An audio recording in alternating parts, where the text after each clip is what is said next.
On m'a dit, c'est bien beau de parler. Tu viens de faire une vidéo sur Scarface. La vidéo s'appelle Comment interpréter un gangster en jeu de rôle. Tu te bases sur Tony Montana. C'est bien beau tout ce que tu dis. Ouais, ok. Mais prouve-le-nous. Eh ben, je vais le faire. Parce qu'on va faire un actual play dans l'univers, carrément dans le film de Scarface. Avec Fanfan qui va jouer Tony Montana. Manny Ribiera qui sera incarné par Roger. Et on va partir d'une scène du film. La scène de Sosa, juste après que Omar se soit fait... Bon, pour ceux qui n'ont pas vu le film, regardez l'autre vidéo. Allez, bah, c'est parti. Depuis le hublot, Tony, tu vois Miami. L'eau turquoise de la baie de Biscayne brille au soleil. Plus loin, les plages de sable blanc de Miami Beach s'étirent le long de l'Atlantique. Bordé par des bâtiments colorés de South Beach, l'avion descend lentement et te permet d'apercevoir les yachts amarrés dans la marina et les palmiers alignés le long des avenues. Miami t'attend. Manny t'attend dehors, adossé à sa Cadillac crème intérieur léopard. Je vais vous demander, avant de commencer notre histoire, de vous décrire pour nos spectateurs et spectatrices. En commençant par Tony, si tu le veux bien. Bien sûr. J'ai cru que t'allais pas me donner la priorité. Moi, c'est Tony. Un petit bonhomme. Brun. L'air... pas très sympathique. Un grand costume. Bleu marine. Une grande chemise col large, blanche, ouverte jusqu'au 3e bouton. Une démarche... toujours engagée. On recule pas, on avance. Des pompes vernies, c'est le minimum. Et là, pour l'occasion, un sac de voyage. Que j'espère, je vais bientôt me débarrasser. Et toi, t'as l'air de quoi ? Manny qui attend adossé toute sa voiture. Une chemise Versace à demi ouverte. Une sorte de débardeur blanc qui laisse dépasser quelques poils de son torse. Une coiffure mi-long tirée en arrière avec de la cire. Une paire de lunettes de soleil collées sur le nez. Oye, que guapo. Des femmes qui te regardent de haut en bas quand tu passes. Je suis occupé, mais on se retrouve tout à l'heure. Papi. Justement, tu vois Tony s'avancer. Putain, tu pouvais pas venir me chercher dans l'aéroport. Putain. Ah, toujours à se plaindre. Allez, viens là que je t'embrasse. Vas-y, ça fait du bien de te voir. Le voyage a été long, tu vois ? Bon, dire, attends, on s'installe, tu vas me raconter tout Ouais. ça. Notre club Trouve-moi un préféré. endroit où on boit du gin, ils avaient plus rien dans l'avion. Attends, je te débarrasse de ton sac. Ah, je mets le sac à l'arrière. C'est le sac à l'arrière, Manny au volant, cette Cadillac sur les rues de Miami, et vous qui vous arrêtez au club, ce fameux club. On peut reprendre celui dans le film, ce serait même mieux. C'est ce club à la plage où justement Tony et Manny sont en train de faire une scène, et je vous donne la réplique. Ça vous dirait de manger un ice cream avec moi et mon ami ? Une serveuse vient rapidement vers vous, regarde, dévisage un petit peu, se lèche le coin des lèvres. Oya, mi amigo. Qu'est-ce que vous prendrez ? Un gin, avec des glaçons. Un petit rhum. Ok, je vous Pourquoi ai. petit ? Mais depuis quand tu bois du gin ? J'ai besoin de changer. Hey, Je reviens d'un voyage difficile, tu vois ? Et puis pourquoi tu me fais chier là ? Oh, Tony. Ah, t'as rien fait. Ouais, ça m'énerve. C'est tout. Bon, et toi, ça Ouais, s'est je passé comprends. comment là ? La vie comme d'habitude, quoi. Les femmes, le soleil. Il a bougé, le business, tout est là ? Le business, ouais, le business va bien. T'as pas besoin de t'en faire autant, Tony. Tout roule. L'argent rentre. Y a plus d'intérêt. On va en avoir C'est ce besoin. qui compte. Crois-moi. J'ai de la suite dans les idées. Et pourquoi J'ai ça vu grand là. J'ai pas eu trop le choix, mais j'ai vu grand. On est sur un gros coup là. Quel genre de coup? Du gros. Une grosse commande, si tu vois ce que je veux dire. Il a fallu que je sois crédible. J'ai commandé gros. Gros, comment? 18 millions. 18 millions.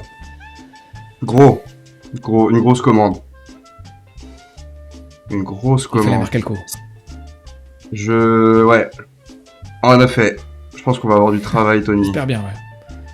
Car surtout qu'on va pas avoir d'emmerde. Il va falloir que tout le monde soit au carré là-dessus. Ouais. Peut-être un contact. Tu vois, Franck? Ouais. Le mec avec la tête de Oui, con, je là. vois qui est Franck. Accessoirement. Il veut nous voir ce soir. Ouais, c'était prévisible. Allez, laisse-moi deviner. Au Babylone? Putain, si un jour on veut dessouder ce mec, ce sera pas compliqué, il y est rendu tous les soirs. Bordel. Ok. Vous arrivez au Babylone. Manny au volant de toujours cette somptueuse Cadillac, vous poussez la porte et tout vous frappe d'un coup. La chaleur, la musique, la poudre qui coule à flot. Tony, tout le monde te connaît et te salue. Manny, malheureusement pour l'instant tu n'es que son ombre. Et vous entendez la basse qui commence à vous faire hocher la tête. Sur la piste, tout le monde se déhanche. Derrière, vous apercevez un barman qui enchaîne les verres. Une table près du bar, à l'ombre d'une colonne, ça attire votre attention. Vous voyez deux gars, en chemise pâle, pas un mot, pas une gorgée, juste leurs yeux qui scannent la foule. Et pas plus loin, vous voyez Ernie, le bras droit de Franck, accoudé, qui avale son whisky. Il vous regarde, il vous fait un signe vers le coin VIP. Là-bas, Franck vous attend. Et vous le voyez d'en bas, perché sur son trône de velours. Il sourit pas. Il essaie, mais il n'y arrive pas, il a l'air tendu. Son verre est déjà à moitié vide. À côté de lui, vous voyez un inconnu. Costume beige, monture en or, posture figée. Et ses yeux, eux, ne quittent pas l'entrée. Vous êtes devant Ernie. Que faites-vous? Salut Ernie. Salut Tony. Manny, Il se passe quoi là? Allez. Franck a pas l'air dans son assiette. Y'a un souci? on retrouve plus Omar. Il donne plus de signes de vie. C'est possible que j'ai une explication pour ça. Mais... Ok, je te raconterai. Faut que je vois Franck. Va lui dire qu'il faut que je lui parle, s'il te plaît. Manny, tu te souviens d'Omar? Vaguement, ouais. Le boss en Bolivie l'a buté. Apparemment, il bossait avec les fédéraux. Je te l'ai dit, il a fallu que je sois crédible. J'ai réchappé de peu. Mais pour l'instant, tu dis rien, t'es au courant de rien, ok? Mais garde l'œil, il était peut-être pas tout seul. Tu me connais, Tony. Et là, les nouveaux qui viennent d'arriver là. Si jamais ils bougent, tu me le dis, ok? C'est bon, Tony. Oui. Tu peux monter. Ça roule. Et vous montez tous les deux les quelques marches jusqu'à cette table ronde avec seulement deux personnes. Vous voyez Franck et la personne que je vous ai décrit juste à côté. Tu nous présentes à ton ami? Raphaël Suarez. Vous voyez esquisser un petit sourire. Je tends la main. Tony Montana. J'ai entendu dire que t'étais un gars qui voit grand, Tony. C'est vrai? Bien sûr que c'est vrai. Voir petit, ça sert à rien. Alors, Tony, la Bolivie, beau pays, hein? T'as aimé la montagne? Magnifique. J'ai failli faire du parachute. Du parachute. Mais au dernier moment, j'ai préféré éviter. T'as entendu ça? Du parachute. Vous voyez Suarez commence à rigoler aussi un peu nerveusement. Ah oui, du parachute. Parachute, Tony. Ouais. Ouais. Et Et- pourquoi t'as pas fait du parachute? Je sais pas. Le gars avant moi a eu un souci et ça s'est mal passé. Qu'est-ce qu'il t'a dit sur ça? Il m'a clairement fait comprendre que on n'était pas en odeur de sainteté, si tu vois ce que je veux dire. Il a fallu qu'il fasse le ménage dans nos affaires. Il est au courant nos d'un truc affaires. qu'on savait pas. Oui, dans nos affaires. Dans tes affaires. Qu'est-ce que je savais pas, Tony? Parce que je suis allé tout seul en Bolivie, peut-être. C'est pour ça qu'Omar, il est plus là. Ouais, un bête accident de parachute. Il bossait pour l'autre camp, si tu vois ce que je veux dire. Les fédéraux, putain. Ok? Ok. Ok. Ok, Manny. Ok. Ok. Tout le monde est ok. N'inquiétez pas. Suarez regarde. Ok. Ok. Bah, j'ai un service à vous demander alors. Un boulot tranquille. 500 000 $ à livrer pour mon ami à Key West. Rien de dangereux. Partez demain matin. Pas d'armes, pas de violence. La routine. Et il se lève. Suarez se lève en même temps qu'il se lève. On va y aller. Elvira m'attend à la maison. Ça Ne marche. déçois pas, Tony. Et il dépose un papier avec l'adresse. Tu seras pas déçu. T'inquiète pas. Manny, toi, pendant ce temps, tu as pu voir ce qui se passait sur la piste de danse. Tu aperçois la sœur de Tony, Gina, HRP, un petit béguin pour elle, qui est en train de danser avec quelqu'un d'autre. Je tape la main sur Tony en disant aux toilettes. Et je vais sur la piste, je les juste sépare et je fous une grosse droite Du coup, au type. Tu vois que tu les sépares, le type, tu lui fous une droite. Tony, tu vois ça d'en haut, hein. Littéralement, tu lui pètes le nez. Hein. Bah ouais. Il commence à... Littéralement, il commence à pisser le sang. Toute la boîte commence à vous regarder, pas comprendre ce qui se passe. Tony, je te laisse réagir. Bah, franchement, je me lève direct et je regarde vraiment tout le monde et je fais Quoi? Quoi? On n'a plus le droit de s'occuper des siens? C'est ma sœur là. C'est ma sœur qui est en train de se faire agresser sur cette piste de danse. Merci Manny.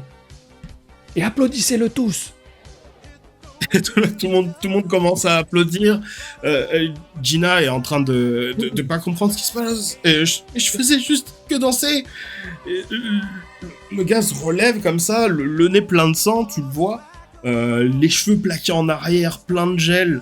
Tu vois, il est énervé. Hein. Mais il s'apprête à te mettre une droite. Je te le dis, il va te rater, tu vois. Mais toi, qu'est-ce que tu fais? Qu'est-ce que je fais? Je pense que je vais simplement... Vas-y, j'ai pas envie de perdre ce temps avec ce nul là. Je vais juste lui mettre un crochet, le coucher au sol et après aller voir Gina, lui dire mais... Regarde un peu avec qui tu traînes. C'est Tony qui m'a dit de... C'est Tony, c'est Attention toi à qui m'a dit relation. que je pouvais m'amuser. Tu m'as donné de l'argent. Putain, Gina. Putain, t'es obligé de faire ça ici. Devant tous mes amis. Pourquoi tu T'es parles? obligé là de te trémousser au milieu de tout le monde avec un ringard. Je sais C'est pas qui qui ce c'est, gars? on juste s'amuser, juste s'amuser. Je lui mets un coup de pompe dans le bide. Merci Manny. Tony. Vraiment, je me retourne à nouveau. Je fais Par contre, le Allez, la respect. musique là. Tout le monde danse. La fête Et, est pas finie. Tout le monde commence à danser. Je vais laisser Manny et Gina font bien ce qu'ils veulent. Je vais attraper le gars, le soulever et je vais l'entraîner dehors. Et il se passera des choses. Et tu vas même être On aidé de décrira la pas. sécurité. Ce qu'on ne décrira pas, mais tu vas même être aidé de la sécurité. Hein. T'es bien vu ici, vraiment, les gens t'aiment bien. Et toi, Manny, je te propose de revivre une scène du film. Tu vas raccompagner Gina chez elle. Bah, on est en voiture. Tu vois encore des larmes sur le visage de Gina. Et elle te regarde et elle te dit Tony, me laisse rien faire, Manny. Je peux jamais rien faire. Je peux jamais m'amuser. Il me contrôle, il veut tout le temps que je fasse tout ce qu'il veut. Ta petite sœur, enfin, qui fait que de protéger. Je sais, mais c'est dur, tu sais, Manny. J'ai grandi, il me voit comme une ado et moi je suis plus une adolescente. J'ai juste envie de sortir, rencontrer des gens, danser, boire, m'amuser. Je comprends. Tu veuilles sortir, voir des trucs, mais j'ai pas envie que tu le fasses avec n'importe qui et si jamais... Ou aller... voir des trucs sympas, je pourrais peut-être t'accompagner. Tu sais, Manny, je vois comment tu me regardes. Et finissons la scène là-dessus. Vous êtes dans votre superbe Cadillac, et Miami s'éloigne dans le rétroviseur. Une bande d'asphalte s'étire et file vers le sud, entrecoupée par les ponts interminables des Keys. La Cadillac ronronne sous la chaleur écrasante. Le soleil, même le soir, tape fort. Projetant sur l'eau, vous savez, ces reflets qui vous aveuglent. L'autoradio crache un banger sans nom. Une musique de fou. Ça, c'est pas dans la description. L'argent est dans un sac de sport posé sur la banquette arrière. 500 000 $ de billets en coupures de 20 et de 50. L'adresse donnée par Franck mène à un vieux port de pêche, à l'écart des bars et des touristes. Vous voyez, de là où vous êtes, à peu près 500 mètres, que l'endroit est désert. Vous entendez quelques goélands qui tombent dans le ciel, le bruit des vagues, mais il n'y a personne. Pas de contact, pas de bateau, rien. Et pourtant, vous êtes à l'heure. Que faites-vous ? J'aime pas ça, bordel. Y'a personne ici. Je pense que c'est un coup fourré. Fais demi-tour avec la bagnole, mais là prêt à partir, on sait jamais. Au moment Ouais. où tu fais demi-tour, une ombre bouge sur votre droite. Avant même que vous puissiez réagir, vous entendez des sirènes qui commencent à retentir. 2 voitures noires bloquent votre passage. Des hommes en chemise blanche, des cravates noires descendent en même temps. Badge à la ceinture, lunettes sur le nez, vous le voyez tout de suite, c'est des fédéraux. Ah, je jette mon cigare. Direct, je sors le calibre. Et j'ouvre la portière, je commence à me barrer vers le premier abri qu'il y a en attrapant le sac à l'arrière.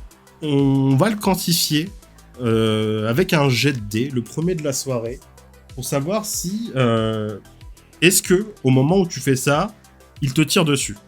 Est-ce que tu as le temps de le faire ou est-ce que ils sont surpris par ça et te tirent dessus. On va le quantifier par un descent. Je pense que tu as 80% de chance d'y arriver, étant donné qu'ils sont surpris. 71.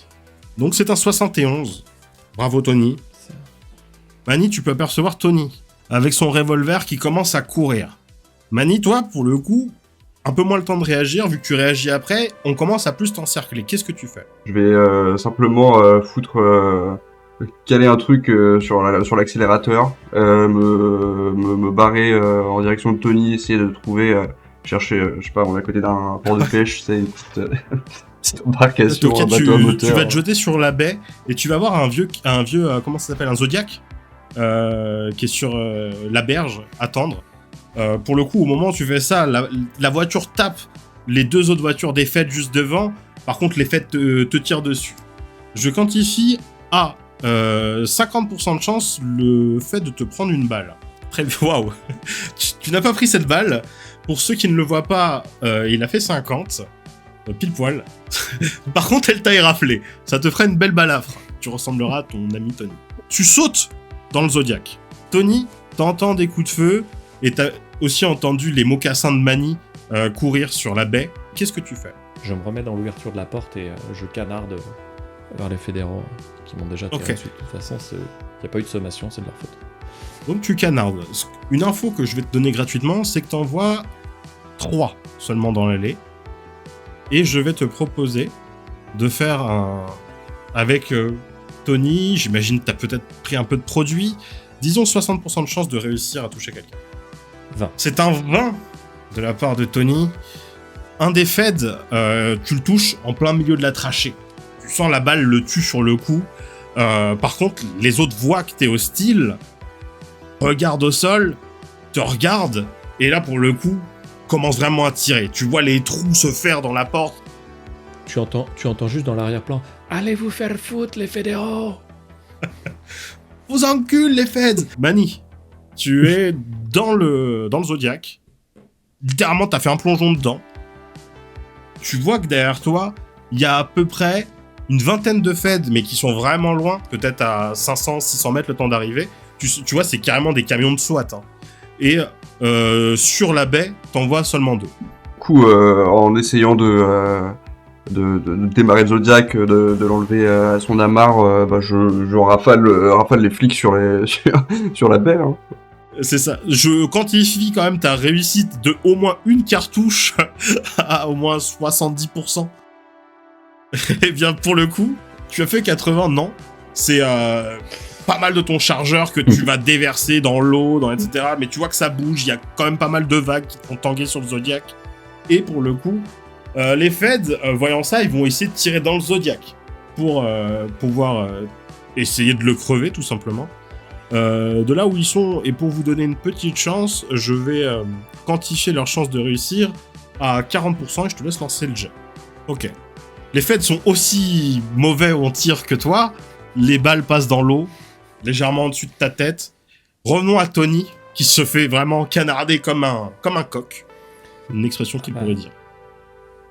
Clairement, là, vu que je commence à être coincé dans ma cahute, je prends le sac de pognon et je le balance à travers une vitre à l'opposé d'où je me fais tirer dessus. Et je plonge à la suite dans le sable dehors, plus vite possible pour essayer de trouver un coin sombre, me mettre, et dès que je vois un mec passer, blam blam, je lui mets 2 balles. Je t'accorde le fait que tu arrives à passer. Par contre, au moment où tu fais ça, tu vois quelqu'un devant toi. Tu m'as déjà dit ton action, c'est que tu lui mets 2 balles. Je vais te demander de lancer un jet à 50% de chance. T'as 96. Okay. T'as 96. Ce qui va se passer, c'est au moment où justement t'essayais de faire ça, c'est que non, il va prendre ton arme, dévier le canon, et là vous êtes en train de jouer une sorte de bras de fer à qui va lécher l'arme en premier. C'est également un 50-50, et je vais me permettre d'en lancer un aussi de mon côté. J'ai fait 30, je crois. J'ai fait 39. Ok. Ce qui est moins bien. Du coup, l'arme, il la récupère. Il s'apprête à te tirer dessus, mais on va revenir à Manny. Tu as démarré le Zodiac. À force de tirer dessus, il est démarré. Les Feds te canardent toujours, mais là, ils sont au moment où ils rechargent. Qu'est-ce que tu fais ? Bah franchement, je pense que d'une main, je vide le chargeur et j'utilise ma bouche pour le recharger en même temps. En même temps, j'accélère le Zodiac. Et pendant que je commence à faire le tour de la baie, simplement je vide mon deuxième chargeur en même temps que j'avance. Tony, on est en train de te braquer. Tu entends une balle tirée, je te laisse réagir à cette balle. Je pense que peut-être je te donne 20% de chance de la dévier avec un coup de poing, une main ou quoi que ce soit. Et ensuite, si tu rates ce jeu, je te laisserai interpréter ce que tu veux. Oh. Qu'est-ce que tu fais ? Je te laisse la suite de la narration. Vraiment, quand je vois qu'il a son truc, j'attrape dans ma poche un sachet de poudre qui est entamé. Il y en a une partie sur le tableau de bord. Et je lui jette à la tronche. Et au moment de tirer, je pense qu'il est en train de... Au moment où la balle part, il est en train de se prendre de la coke en pleine tronche. Je ramasse le sac et je lui mets en pleine tronche. Et le but, c'est de récupérer mon arme. Au passage, peut-être de lui glisser une petite balle. Mais... Récupère l'arme, il tombe dans la baie. Manny, je te donne la main pour la cinématique. De comment qu'est-ce que tu comptes faire ? Est-ce que tu récupères Tony ou pas ? Est-ce que tu te barres ? Est-ce que tu le laisses là ? Je te laisse la main sur la suite de l'histoire. Très bien. Du coup, Manny va faire le tour, rafaler les quelques flics qui étaient sur la berge. À ce même moment, après la lutte acharnée entre Tony et les Feds, il va finir par se pointer sur la berge le sac en main. Je vais simplement le héler, dire allez vite, saute. Il va jeter le sac que je rattrape. Il va plonger à l'eau. J'attends qu'il s'accroche au bateau. Je lui tends mon avant-bras pour qu'il remonte. Et les quelques policiers commencent à revenir sur la berge. C'est un petit peu confus, des coups de feu, un moteur qui accélère. Nous qui luttons contre les vagues, contre les bateaux de policiers qui arrivent. Et finalement, quelques heures plus tard, nous voilà à sec, mais avec 500 000 dollars et sur une plage bon, sur laquelle j'aurais passé une après-midi à bronzer dans d'autres circonstances. Tony et Manny sont sur une île, proche des Keys, un endroit où personne pose les pieds à part peut-être quelques crocodiles. La lune se montre dans le ciel et vous pouvez même apercevoir ce fameux ballon. The world is yours. Clairement, quand j'arrive sur le sable, je prends ma veste, je la retourne, j'en fais une boule et je l'éclate, je mets un grand coup de pied dans le Zodiac. Manny, on s'est fait enculer. On va le baiser, Franck. C'est Franck. C'est bien fait baiser. C'est Franck qui a fait ça. On va retourner là-bas. Et on va le buter, ce con. Tu m'entends? On va se le faire. Lui et toute sa bande. Il nous l'a mis à l'envers et personne n'encule Tony Montana, tu m'entends? Personne. Il croit peut-être nous avoir eu. Il croit peut-être que là on va se cacher. C'est mal connaître Tony Montana. C'est maintenant qu'il va me voir. Il va me voir tous les jours et il va me voir de près. Et ce sera même la dernière chose qu'il va voir. Fais-moi confiance. On va se régler dans le sang alors. Donc oui, mais crois-moi. Après, c'est nous qui allons rigoler. Vous êtes revenu à Miami. Vous avez acheté, pour tout ce qui vous restait, de gros guns, d'énormes armes, des M4, peut-être des grenades, de quoi faire une guérilla, de quoi reprendre Cuba, même, à vous deux. Vous pourriez devenir le Che et le Guevara, mais vous avez décidé, à vous deux, de prendre ce qui vous était de droit, c'est-à-dire l'Empire de Franck. Vous arrivez justement devant son manoir. Vous êtes devant les grilles. Vous pouvez le voir d'un blanc resplendissant. Il y a de la lumière à l'intérieur et vous voyez même son ascenseur en tube fait de verre. Et vous pouvez même apercevoir Franck monter à l'étage, accompagné d'un Suarez, ce gars que vous avez vu au Babylone en costume beige. Vous voyez aussi 2 gardes à l'entrée. T'es prêt, Manny? Je me décale un peu des grilles, je me fous devant le mur et je te tends les mains comme ça pour que te propulser au-dessus. C'est maintenant, Manny. Tu grimpes par-dessus cette haie, tout simplement. Tu te retrouves de l'autre côté. À l'intérieur, tu vois Ernie en train de fumer une cigarette à l'extérieur et au téléphone avec un cellulaire énorme, tu sais, des clapets, une antenne démesurée, tu le vois au téléphone. À l'intérieur, tu vois Elvira regarder la télé sur le canapé, un grand canapé blanc en angle. Et aussi, tu vois une sorte de camionnette marron, un vieux van, avec 4 gars dedans, avec des lampes torches qui sont en train de patrouiller un petit peu tout autour de la villa. Et pour le coup, toujours ces 2 gardes qui sont à l'entrée, où Tony, toi t'es toujours de l'autre côté. Du coup, je vais essayer de trouver l'interrupteur pour ouvrir le portail.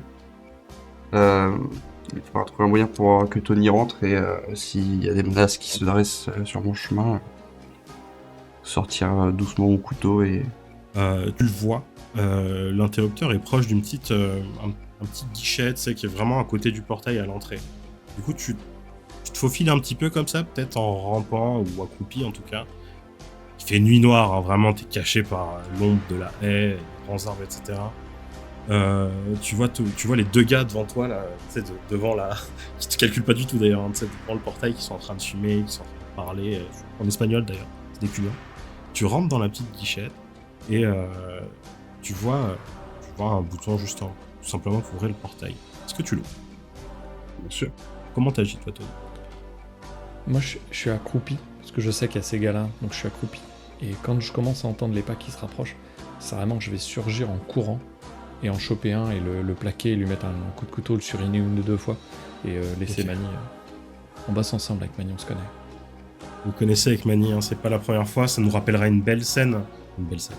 Oh oui. La scène du début du film, dans le camp, c'est pas la première fois que vous faites ça. C'est le même genre en fait. Le même genre. J'arrive assassinat, dans le dos quoi. et clac, je surine 1 ou 2 fois et puis Mani fait le reste. Assassinat. Ok.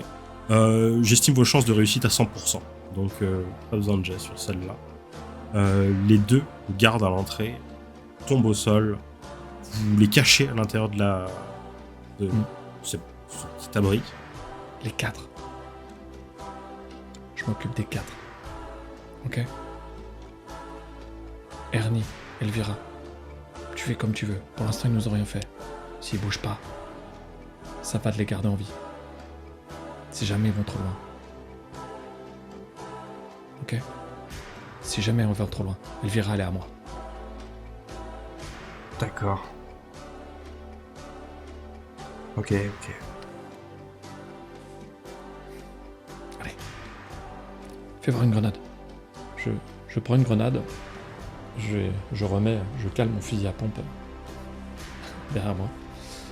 Assez grossièrement. Avec la bandoulière, je passe dans mon dos. Et là, l'idée, ça va être limite à ramper. Mais je vais aller jusqu'au niveau du van où ils sont calés. Ok. Et je vais littéralement faire rouler la grenade à leurs pieds. Mani, tu entends cette explosion, le van qui saute littéralement. Les gens qui étaient autour sont propulsés. Tu vois comme un flash de lumière. Tu as le temps de réagir pendant ce moment-là. Je vais te demander 2-3 actions que tu as pu faire. Ernie qui fumait sa clope, le temps qu'il soit stupéfait de la déflagration, je vais en profiter pour le neutraliser sans le tuer. Ça lui donnera pas de raison de prendre les armes contre nous. Perso, dès que ça va être terminé avec la grenade, je reprends mon fusil à pompe en avant, je me pointe devant la porte d'entrée, j'explose la serrure avec une balle, je remonte bien je recharge mon fusil à pompe, je mets un grand coup de pied dans la porte. Franck, t'es où, bordel? Et je vais avancer comme ça, doucement en marchant, mais en gueulant en fait. Tu as Mani face à toi, Elvira qui a les mains sur ses oreilles comme ça, affalée. Mani qui arrive plus forcément à comprendre ce qui se passe, l'explosion, et qu'est-ce qu'il doit faire de cette femme qui est devant lui. Au même moment, tu vois Franck, Suarez et un autre homme avec des M4, tu sais, les M4 avec des lance-grenades dessus, etc., commencer à viser depuis en bas. Vous regardez, t'entends, mais qu'est-ce que tu veux, Tony? T'as essayé de me baiser, Franck. Et blam, je mets un gros coup de fusil à pompe vers lui et je vais recharger comme ça et tirer 2-3 coups. Et je vais simplement gueuler. Mani, dehors! Sors-la de là! Prendre Elvira et prendre par le bras et comment la tirer loin de la maison. Je vais continuer avec mon fusil à pompe, prendre les escaliers, les rejoindre. Vraiment. En mettant des coups réguliers. Jusqu'au moment où je vais arriver réellement devant eux. Je vais sûrement prendre 1 ou 2 balles sur la route ou quoi que ce soit, mais l'adrénaline me fait encore tenir. Je sens que je vacille, mais je tiens. Je pointe mon fusil sur Franck. Je vise vraiment bien son poitrail, l'endroit que je peux pas louper, avec un fusil à pompe. Et quand j'appuie, on entend juste un clic.